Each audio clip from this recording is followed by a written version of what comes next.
Imagine a defense attorney who calls the prosecution's charges completely false, then puts his client on the stand, where the client proceeds to confess to everything. And that's essentially what happens in Acts chapters 6 and 7. The author tells us Stephen was falsely accused of attacking the temple and the law, and then Stephen gives a speech attacking the temple and the law. What's going on here? This contradiction isn't a mistake to explain away. It's a window into how ancient texts were composed and how diverse earliest Christianity really was. Jerusalem, sometime in the 30s CE, Jesus has been crucified and his followers face a crisis. These aren't Christians yet. They're Jews who believe Jesus was the Messiah, but the crucifixion forced them to reimagine what Messiah meant. Among them is Stephen, a Greek-speaking Jewish believer. He's one of 7 deacons, leaders in this early community.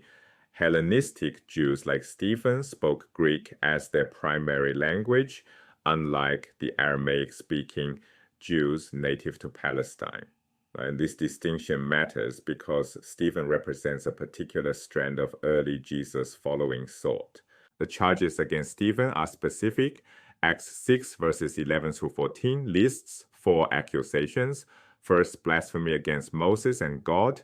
Second, speaking against the holy place, meaning the temple. Third, claiming Jesus will destroy the temple. Fourth, claiming Jesus will change the customs Moses handed down. These are serious charges in a Jewish context. The temple was the center of Jewish religious life. The law of Moses defined Jewish identity. Right? And here's the crucial detail. The author of Acts explicitly labels these as false accusations. False witnesses, the text says, brought these charges. Now Stephen responds. His speech in Acts 7 is the longest in the entire book, and it confirms every single accusation.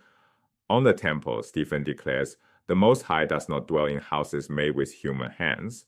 That's a direct attack on temple theology. On the law, Stephen says the Israelites received the law as ordained by angels. At least demotes the law from a direct divine gift to something mediated through angels, a lower status. On Moses, Stephen emphasizes that the people rejected Moses repeatedly. The speech builds to a climax where Stephen calls his audience stiff-necked people who always resist the Holy Spirit, just like their ancestors. He accuses them of murdering the righteous one. The false accusations turn out to be accurate descriptions of Stephen's actual views. So we have a clear contradiction. The author calls the charges false, then presents a speech confirming them. But here's where it gets interesting. Look at how the author of Acts, traditionally called Luke, treats the temple everywhere else in his 2-volume work. In Luke's gospel, the story begins and ends in the temple. After the resurrection, the disciples meet and pray in the temple. They don't abandon it. Throughout Acts, Jewish believers continue temple worship. This isn't accidental. Luke has a clear theological position. The temple remains a valid place of worship for Jesus' followers. Paul provides the clearest evidence of Luke's pro-temple stance. In Acts 21, Paul takes a Nazirite vow, a Jewish religious practice involving specific rituals. A Nazirite vow was a period of special consecration to God, often involving abstaining from wine and not cutting hair. Paul pays for temple sacrifices. He undergoes purification rituals. He worships in the temple. Later, Paul explicitly states he came to Jerusalem to bring alms and offerings. Luke's Paul is thoroughly temple observant, right? And this is the same author who supposedly agrees that the temple represents stiff-necked stubbornness, and the tension is undeniable. How do scholars explain this? Luke incorporated an earlier source, what we might call the Stephen tradition, into his narrative, and he tried to frame it by labeling the accusations as false, but he couldn't fully harmonize the source material with his own theological perspective. This creates what scholars call an editorial seam, a visible join where an author incorporated source material that didn't perfectly match their own views. Think of it like a patchwork quilt. You can see where different pieces of fabric were stitched together. The seams are visible. In Acts, the seam appears right at the junction between Luke's framing and Stephen's speech. Luke says false accusations. Stephen's speech says otherwise. The stitching shows.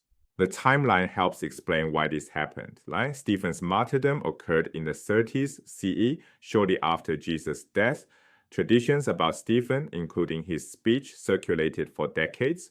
Luke wrote Acts around 80 to 90 CE, more than 50 years after Stephen's death.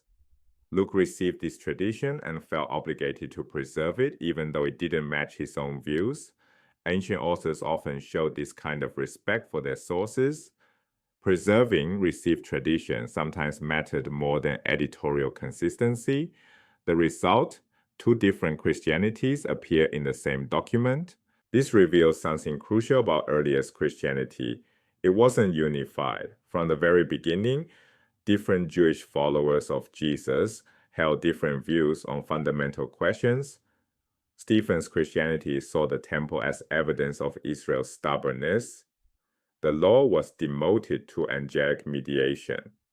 Luke's Christianity saw the temple as an appropriate place of worship. The law remained a valid covenant marker for Jewish believers. Both perspectives existed within the first generation of Jesus' followers. This isn't later corruption or deviation. Diversity was there from the start. Acts preserves both voices, even though they contradict each other. A common misconception: this proves the Bible has errors and is unreliable. That misses the point. Ancient authors worked differently than modern journalists. Incorporating sources was standard practice. The contradiction reveals historical layering, not carelessness. Another misconception: Luke must have agreed with Stephen since he included the speech. Not necessarily. Ancient authors often preserved traditions they received even when those traditions didn't match their own views.